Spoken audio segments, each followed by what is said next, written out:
চাকৰি এটা পালেই আকৌ ভাল পাম তোমাক। কথা গোপাল কৃষ্ণ পাহৈ। পাঠ চিন্ময় কৌশিক। আজিৰ দিনত হৃদয় এখন থাকিলেই প্ৰেমিক হ'ব পাৰি জানো?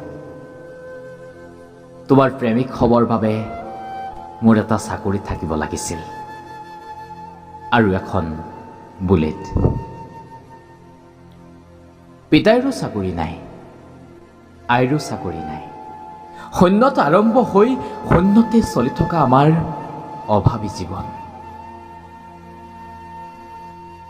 চাকৰি এটা কিনিবলৈ পাইছিলোঁ, বহুত দাম, বহুত দাম। আমাৰ আটাইবোৰ ৰুৱতী মাটিৰ সমান।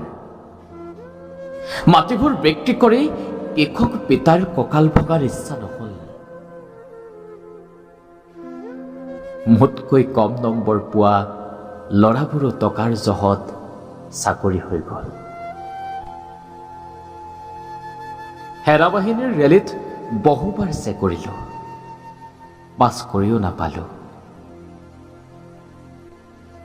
এই যে কিবা এটা কাৰণত তুমি ৰিজেক্ট কৰি দিয়াৰ বাবেই ৰিজেক্ট হৈ গ'লো। যোৱা ৰাতি আয়ে সপোনত মই চাকৰি পোৱা দেখিছিল। পিতাইক পোৱাই গৈছে।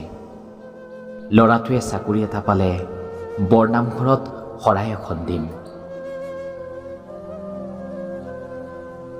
সেইদিনা সাধকৰ ওচৰত মঙলচোৱাই চাউল কেইটামান জৰাই আনিছিলে। দুখিনী আইৰ বিশ্বাস, কিজানি সাধকৰ চাউল খালেই ল'ৰাটোৰ চাকৰিৰ বাট মুকলি হয়। আই নাজানে চাকৰিৰ বজাৰত চাকৰিৰ দাম।